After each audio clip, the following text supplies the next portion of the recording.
program ini bukan untuk orang yang punya uang saja. Saya anggap tidak punya uang sama sekali. Saya berpikir kalau pelihara ayam 10 tidak ada gunanya. Karena kita menganggap ayam itu tidak berguna. Nah, kita harus belajar berhitung. Karena apa? Coba bayangkanlah. Kita setiap hari sering kok makan telur, terutama untuk anak-anak kita. Program pemerintah salah satunya adalah mengatasi stunting. Yang dibutuhkan adalah gizi. Gizi itu terbanyak dari mana? Paling gampang peliharalah ayam. Tidak perlu banyak. Ayam 10 ekor, teori saya 3 tahun jadi miliarder. 3 tahun, asalkan ayamnya hidup. Terus yang kedua dia beranak, dan beranak pinah. Anaknya punya anak, anaknya lagi punya anak. Itu yang bisa menjadikan banyak. Banyak orang protes ke saya begini, loh, kalau ayam sudah banyak itu loh banyak yang mati. Loh iya, kalau makannya kurang pasti mati. Pelihara ayam 100 Pak, 2 ekor saja tidak diperhatikan dengan baik, dia sakit. Nggak usah sakit aneh-aneh lah, flu gitu aja, batuk pilek gitu. Ayam kan juga batuk pilek kan, snot namanya, pilek, terus matanya bengkak, terus habis gitu tertular nggak kira-kira satu kandang? Tertular. Jadi peraturannya kalau pelihara ayam dilarang sakit. Supaya tidak sakit apa syaratnya? Nomor 1, makanannya harus cukup. Nomor 2 yang paling penting, ayamnya harus dikasih minum jamu setiap hari. Supaya apa? Ayamnya tidak boleh sakit. Jamunya buat sendiri. Bapak-bapak kepengen sehat enggak? Siapa yang 1 minggu sekali atau 2 kali pernah minum wedang jahe gitu? Atau bajigur gitu? Pernah atau tidak? Pakai jahe enggak kan? Pakai jahe tidak? Setelah dipakai jahenya diapakan? Dibuang. Untuk apa dibuang? Karena sudah diminum, betul atau tidak? Besok teori pertanian itu adalah teori untuk kita berhemat. Namanya bertanggung jawab. Anak-anak bapak-bapak kan tidak boleh menikah ya, di bawah usia 17 tahun kan tidak boleh menikah. Kenapa kok tidak boleh menikah sebelum usia 17 tahun? Tahu alasannya? Karena anak yang di bawah 17 tahun dia belum bertanggung jawab. Dikatakan belum bertanggung jawab itu namanya belum mandiri. Tapi masalahnya satu, ternyata mandiri itu orang yang bisa mandiri berarti dia bisa bertanggung jawab, menghidupi keluarga, bertanggung jawab semuanya. Betul atau tidak? Ternyata tidak berurusan dengan umur. Ternyata kalau semua petani itu bisa mandiri, insya Allah Bapak Ibu tidak ada namanya kekurangan. Apa sih yang dimaksud dengan mandiri? Mandiri itu dalam artian bisa bertanggung jawab. Bertanggung jawabnya gimana? Di sini ceritanya. Masalah cangkang telur. Ketika masak telur, cangkangnya dibuang, betul? Kenapa dibuang? Karena tidak berguna. Sekarang saya ngajari buat pupuk KCL banyak cangkang telur. Gara-gara tahu cangkang telur bisa jadi KCL, cangkang telurnya dibuang atau tidak? Tidak. Disimpan. Loh Pak, cangkang telurnya kan sedikit. Ayo kita hitung sama-sama.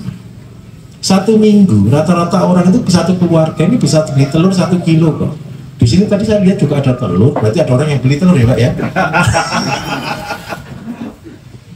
1 kilo telur yang kita makan itu cangkangnya ada 18, anggap aja 15 sampai 18 butir setiap minggu. Kalau tanamannya cuma kopi, 1 hektar cuma butuh 7 liter. 7 liter itu berarti cuma butuh sekitar 20 dibagi 15, berarti 1,5 kilo. Anggap aja cangkang telur itu 1,5 kilo. Kalau kita hitung waktu 1 minggu kita makan telur 1 kilo, berarti cangkangnya kurang lebih ada sekitar 200 gram.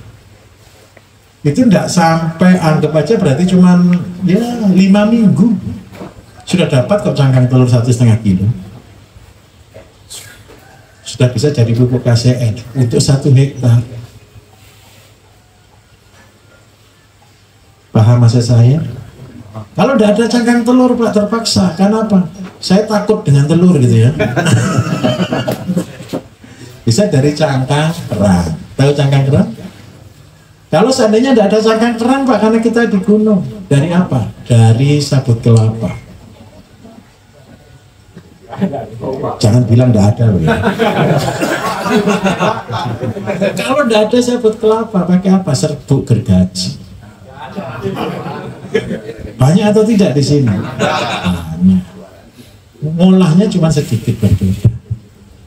Jadi konsep kami di dalam integrated farming adalah apa yang ada, jangan mengada-ada. Jangan sampai gara-gara tidak ada cangkang telur, beli cangkang telur ke Jakarta. Itu konyol. Caranya paling gampang bagaimana? Ini ada Pak Kades di sini. Sampahnya keluarga di sini diapakan Bapak Ibu? Dibuang. Dibuang. Buang kemana? Kemana aja. Kalau sampah plastik, sampah kertas bisa dibakar, betul? Tapi yang sampah yang menjijikkan itu sampah apa? Sampah rumah tangga, sayur, kulit telur, nasi sisa, tulang, itu kan yang menjadi yang menjijikkan, betul kan? Datang lalat dan sebagainya. Kalau kita sudah mandiri, kalau kita sudah bertanggung jawab, nih saya kasih terobosan lagi. Seandainya di tiap dusun nih buatkan tempat sampah khusus untuk penampungan sampah organik. Sampah organik itu apa? Cangkang telur, nasi sisa, tulang, sayur busuk dan sebagainya dibuang gitu ya. Nanti ada 1 orang atau berapa anak-anak muda nih ngolah. Diolah untuk apa? Yang cangkang, yang tulang dijadikan pupuk, yang lainnya dijadikan pakan ayam, pakan ikan. Yang kaya siapa? Yang ngolah. Kita seringkali berkata sampah tidak berguna, betul atau tidak? Itu bagi orang yang belum mandiri. Tapi kalau orang yang sudah mandiri, lebih mahal sampah daripada makanannya. Contoh, sampah yang paling banyak dibuang tiap hari. Bapak-bapak makan nasi atau makan beras di sini? Untuk menjadi dari beras menjadi nasi dicuci, betul? Iya. Air cuciannya berapa harganya? Ada harganya. Dibuang atau tidak? Dibuang. Kalau beli pupuk POC, pernah beli pupuk POC? Nah. Berapa harga pupuk POC? Ada nggak pupuk POC harga 10.000? Anggap aja 20.000 gitu ya. Saya bilang 7. Air beras, 1 kilo beras airnya berapa liter kalau itu nyuci? 2 liter. Paling sedikit 2 liter, oke? 2 liter air cucian beras disimpan. Ditambah dengan ketika bapak-bapak panen sayur, kubis atau sawi atau apa, yang jelek-jelek diapakan? Bawa pulang, campur dengan air beras tadi, diolah. Nanti kan kita praktek buat. Setelah diolah dalam 2 minggu, 1 liter seandainya harga POC 20.000. 1 kilo beras berapa harganya di sini? Paling mahal 12.000. 15.000 lah paling mahal. Sudah mahal kan? Air berasnya 2 liter kali 20.000 berapa? Mahal mana berasnya sama airnya? Repot. Itu bedanya bertanggung jawab dengan tidak. Terus yang kedua pertanyaannya tadi, loh Pak, kalau saya sudah membuat pupuk organik, bisa disimpan berapa lama? Saya tunjukkan lagi. Pernah ke hutan yang betul-betul hutan? Ya. Humusnya seberapa banyak? Tebal. Tanaman di sana subur atau tidak? Buat humus yang subur tadi butuh berapa tahun? Tambah lama tambah subur atau tambah lama tambah rusak? Berarti kalau kompos, POC, pupuk organik, semakin lama semakin baik. Apa ada expirednya? Tidak ada. Terus yang ketiga tadi apa lagi Pak ya? Pertanyaannya tadi. pH tanah. pH tanah itu untuk mengukur basa atau asam. Ketika Bapak-Bapak gunakan pupuk kimia semakin lama tanahnya semakin asam. Kalau pH normal itu berapa? Antara 6 sampai 7. Kalau pH asam apa cirinya? Gampang. Ambil tanahnya dimakan. Kalau rasanya pahit, itu berarti pH-nya asam. Kalau rasanya gurih, itu berarti pH-nya normal. Sudah, lidah tidak bisa berbohong. Cara ngeceknya sepele. Saya ini pecinta alam, Pak. Saya setiap tahun naik gunung, pasti naik gunung. Ketika naik gunung, kadang-kadang saya makan tanah sedikit. Semakin tanah itu subur, rasanya itu hambar dan gurih. Tetapi kalau seandainya pakai lab, bagaimana caranya? Beli alat pH murah.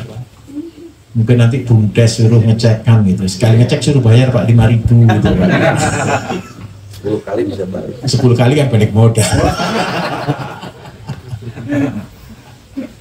Jadi pakai pH tanah Pak. Terus jadi kalau mau ngecek enggak pakai pH sekali. Tanah yang mati itu keras. Tanahnya keras itu dia kayak tanah yang tidak bergerak, tidak hidup. Kalau kepingin tanah yang hidup, lihatlah tanah di hutan. Bapak lihat tanahnya gembur, hidup. Paham ya maksud saya kata-kata hidup dan mati, betul ya? Kalau tanah yang mati ya kelihatan mati. Ini tanah itu hidup. Ada yang tanah yang mati. Nah, supaya tanah itu hidup kembali, berarti butuh namanya penghidupan. Namanya pembenah tanah itu memberi sesuatu yang hidup untuk ditaruh di situ supaya tanah jadi hidup.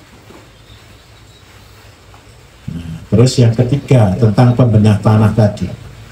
Kalau 3 tahun itu minimal, Pak.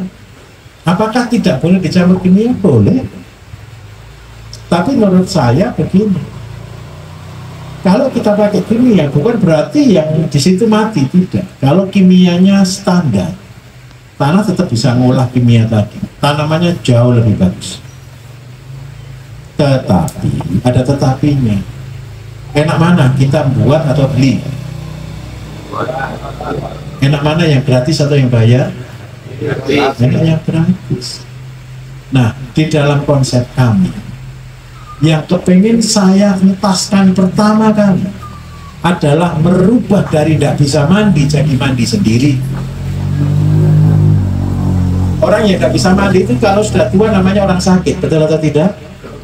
Kalau orangnya masih bisa mandi sendiri itu namanya mandiri. Mandiri kan singkatan dari mandi sendiri. Ayo berubah jadi mandiri. Mandirinya dimulai dari apa? Dari apa yang kita punya. Contoh sekarang kembali ke ayam. Bapak-bapak tanam kubis pas harga murah, harga 500. Cacah semua, belikan dedak padi, sudah jadi pakan ayam. Untuk membuat daging ayam 1 kilo, bapak-bapak perlu makanan 4 kilo. Seandainya konsentrasinya nih, saya punya kubis 2 kilo, saya cacah halus, berarti saya butuh dedak padi 2 kilo. Jadinya 4 kilo, betul kan? Dedak padi berapa harga di sini? 4.000 lah. 5.000 lah ya. 5.000 berarti butuh 2 kilo, berarti 10.000. 10.000 dibagi 4 berarti ketemu berapa? 2.500. 2.500 ketika itu berupa daging ayam, berubah jadi ayam. Kalau seandainya ayam ini dijual, 1 ekor ayam berapa? Kalau yang 1 kilo, anggap aja 30.000 bisa? Bisa 50.000 Mas. Anggap aja 30 lah gitu ya. Coba mahal mana? Kubis yang harganya 500 atau ayam yang harganya anggap aja 30.000 dibagi 4, 7.000. Enak mana? Jual kubis atau jual ayam? Ayam. Enak jual ayam. Jadi kalau petani itu selalu menang. Yang membuat frustasi itu kan gara-gara bapak-bapak ini mikirnya masih mikir uang. Karena itu di dalam konsep kami, bertani itu singkatan adalah tawakal, niat, ibadah. Jadi bertani itu bukan bekerja. Saya ulangi, bertani itu bukan bekerja. Bertani itu ibadah. Loh, ibadahnya di mana? Ini konsep mendalam. Tanah punya siapa Bapak Ibu? Tanah ini punyanya Bapak Ibu atau titipannya Gusti Allah? Rezekinya Bapak Ibu itu pemberian atau usaha? Pemberian. Rezeki itu pemberian. Usaha itu hanya mendatangkan untung, tapi untung belum tentu rezeki. Saya mau katakan jujur, ini saya ngomong hati ke hati Bapak Ibu. Siapa yang pernah bertani bagus dapat uang banyak, ada? Uangnya tahan berapa lama? Saya mau tanya jujur. Fair. Begini, kalau uang itu tidak jadi rezeki, dapat banyak, hilang, percaya. Tetapi yang saya ajarkan ayo bertani yang hidup dari rezeki. Karena itu bertani itu ibadah. Ini saya tidak kasih teori, saya kasih cerita biar ingat. Orang-orang itu kalau senang itu senang diceritani daripada diajari. Betul atau tidak? Betul. Kalau sekolah itu kan males kan? Iya. Karena disuruh menghafal. Tapi kalau diceritai kan seneng kan? Nah, saya ceritai saja, saya ceritai. Apa sih yang dimaksud dengan bertani itu adalah ibadah? Saya kasih contoh. Menghidupi anak istri itu tanggung jawab, betul? Ya. Karena itu tanggung jawab itu adalah ibadah.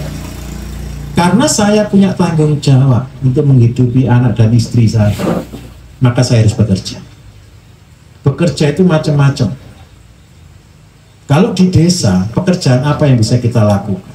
Nomor satu, kita belajar bertanggung jawab. Seandainya saya ini minta maaf, saya berbicara kepada Bapak Ibu yang tidak punya uang. Jadi program ini bukan untuk orang yang punya uang saja. Saya anggap tidak punya uang sama sekali. Sudah pelit, sudah parah. Coba saya tanya, karena bertanggung jawab, yang pertama, minta digeser sedikit ke sana, biar enggak infeksi. Oke, cukup. Karena saya bertanggung jawab, ketika saya masak nasi, saya nyuci beras, akhirnya saya tampung. Karena apa? Saya tidak punya uang. Karena saya orang miskin, berarti ini sampahnya saya simpan. Terus yang kedua, ada nasi sisa saya kumpulkan di situ.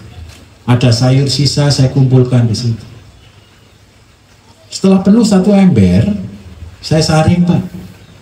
Yang airnya, karena saya tidak kuat beli pupuk, karena saya tidak bisa beli pupuk, yang airnya saya simpan. Yang padatnya saya kasihkan ke ayam. Tidak perlu banyak. Ayam 10 ekor saja. Yang penting satu, anak dan istri saya bisa makan yang bergizi. Minimal makan telur ayam. Yang jelek-jelek telurnya saya makan. Kita makan satu keluarga. Yang bagus saya tetaskan. Terus kalau kurang makanannya bagaimana? Cari rumput-rumput hijau, cari kangkung, cari limbah sayur yang dibuang. Saya kasih makan ke ayam. Terus yang pupuk tadi, yang cair tadi, saya carikan daun-daun yang mengandung N, yang mengandung K, yang macam-macam saya pakai untuk pupuk tanaman saya supaya tidak beli. Karena miskin, berarti tanahnya sedikit atau banyak? Sedikit. Mungkin cuma anggaplah 300 meter. 300 meter kalau di sini banyak atau sedikit? Sedikit. Satu rumah kalau di sini kan sedikit apa? Orang miskin kan kalau di desa kan. Tapi gara-gara punya tanah sedikit, dirawat sebagus mungkin. Ada rumput dibawa pulang, dikasihkan ayam, yang lainnya dipakai untuk pupuk. Setiap 3 hari sekali atau seminggu sekali disiram dengan pupuk. Pupuknya dari mana? Dari limbah air beras. Seandainya lah, saya jual pas sayur paling murah di sini kangkung atau bayam gitu kan murah kan? Satu ikat berapa? 3.000. Jangan mahal-mahal, 1.000 atau 500 saja lah, gitu ya. 500. Pernah tanam kangkung? Pernah tanya bayam? Jangan yang belum, yang pernah saja. Sawi lah, Pak, sawi. Sawi bahasa sawi Pak Coy lah ya. Pak Coy kan cepet kan, usianya kan cuma 24 hari nih. Betul kan? Jarak tanam Pak Coy berapa? 20 kali 20, betul kan? Kalau seandainya Pak Coy standar itu 1 kilo kan isi 3-4, betul kan? Harga anggap aja 1.000 lah gitu ya. 1.000 boleh, 1.000 kan? Ya 1.000, kemarin mungkin 6.000 Pak, kemarin 5.000, masih mahal semua. 1 meter ke sana itu 5, ke sini 5, berarti 25. 25 dibagi 4 ketemu 6 kilo, berarti cuma 6.000 rupiah per meter. Kalau gara-gara tanah saya cuma 300 meter, berarti setiap hari 10 meter, betul? Setiap hari 10 kali 6.000, dapatnya berapa? 60.000. Sudah cukup enggak untuk hidup? Cukup. Karena miskin, punya uang 60.000 disyukuri, betul atau tidak? Disyukuri setiap hari. Karena belanja itu Pak, tidak 1 bulan sekali. Belanja itu setiap hari, makanya kita setiap hari kan. Jadi tanamnya ya setiap hari. Kalau kerja setiap hari cuma 10 meter disebut orang malas atau orang rajin? Malas. Nah, saya ulangi. Nah, anak muda nih, saya nyangkul setiap hari cuma 10 meter. Malas. Tapi enggak apa-apa, saya tanam setiap hari 10 meter karena disebut orang malas. Sakit boyok tidak kira-kira kalau cuma nyangkul 10 meter? Nah, setiap hari nyangkul, tanam. Akhirnya selesai enggak di 300 meter? Selesai. Yang di sini selesai, yang di sini panen. Kita panen tiap hari. Nah, akhirnya kita punya gaji dong kalau gitu. Jelek-jelek sudah punya gaji 1.800.000 itu 1 bulan. Paham maksud saya? Gara-gara sudah tambah pintar. Sayurnya tambah banyak untuk pakan ayam, ayamnya tambah banyak kok, percayalah. Ayam tidak usah disuruh telur sendiri. Anggap aja tidak punya listrik di rumah, dirami sama induknya. Ayam kan bisa ngeram kan? Iya. Ayam bisa ngerawat anaknya enggak? Bisa. Kasih kandang, nggak usah bagus-bagus, cari kandang-kandang bambu-bambu sisi, pelihara sedikit demi sedikit. Nah, gara-gara ayamnya kan buang kotoran tiap hari, betul atau tidak? Pupuknya tambah banyak ditambah kotoran ayam, akhirnya tanah 300 meter bisa berubah ke 1.000 meter. 1.000 meter juga sama, karena orang malas. Kerjanya sedikit, setiap hari cuma nyangkul 30 meter. Kalau dulu cuma sawi saja. Kalau sekarang ditambah macam-macam. Tambah banyak atau tambah sedikit pendapatan? Tambah banyak. Ceritanya enak ya? Paham maksud saya? Itulah pentingnya mandiri. Tadi ada yang tanya, terus jualnya kemana Pak? Ini saya cari. Kalau yang lain jual 2.000 supaya tanaman kita laku, kita jual berapa? 5.000 atau 1.000? 1.000 untung atau rugi? Sudah untung. Halo? Jangan tanam cabai terus menerus, karena cabai itu berjudi. Kalau mau tanam cabai bagaimana Pak caranya? Bertanam cabai kalau mau serius, tanam tidak boleh berhenti tapi sedikit demi sedikit. Tujuannya apa? Ketika harga mahal ikut mahal, harga murah ikut murah. Karena kita menanam terus menerus, kalau orang yang main judi ketika dia kalah, bangkit lagi susah atau tidak? Susah. Ketika untung pun percayalah, uangnya tidak lama habis. Fair. Tetapi kalau bapak-bapak nanamnya sedikit, mungkin setiap bulan tanam 1.000 meter, 1.000 meter, 1.000 meter, punya tanah 6.000 meter, insya Allah ketemu dengan harga namanya harga rata-rata. Harga rata-rata itu gimana sih? Kalau pas harga mahal kan bisa 60-70 nih. Kalau pas murah berapa sih? 10.000 anggap aja. 10.000 ditambah 70 dibagi 2, itu ketemu harga 40.000. Jadi kalau pas harga 10.000 kita juga panen. Tapi pas harga 70.000 kita juga panen. Akhirnya apa yang terjadi? Tidak ada judi. Orang kan seringkali berkata, bertahan itu seperti judi. Karena ditaruhkan semuanya. Jangan ditaruhkan semuanya. Jadilah orang pelit. Kenapa kok jadi orang pelit? Karena cari uangnya susah. Supaya susah itu bagaimana ceritanya? Ingatlah ketika kita zaman susah. Karena apa? Begini loh Pak. Ketika orang itu judi, dapat uang banyak yang dibeli mobil. Betul atau tidak? Setelah beli mobil nggak bisa beli bensin. Akhirnya dijual mobilnya. Dijual untung atau dijual rugi? Rugi. Itu kenyataan. Tetapi ketika Bapak mulai dari yang kecil, pelan, dinikmati, disyukuri, diniati dengan ibadah, maka yang terjadi, percayalah, tambah lama tambah menjadi orang yang sukses. Enak ya dengar ceritanya ya. Jadi kalau pas susah, tolong diingat-ingat kata-kata saya atau foto saya, foto loh. Nanti kalau pas susah lihat saya. Kita praktek dulu, jangan lama-lama di sini.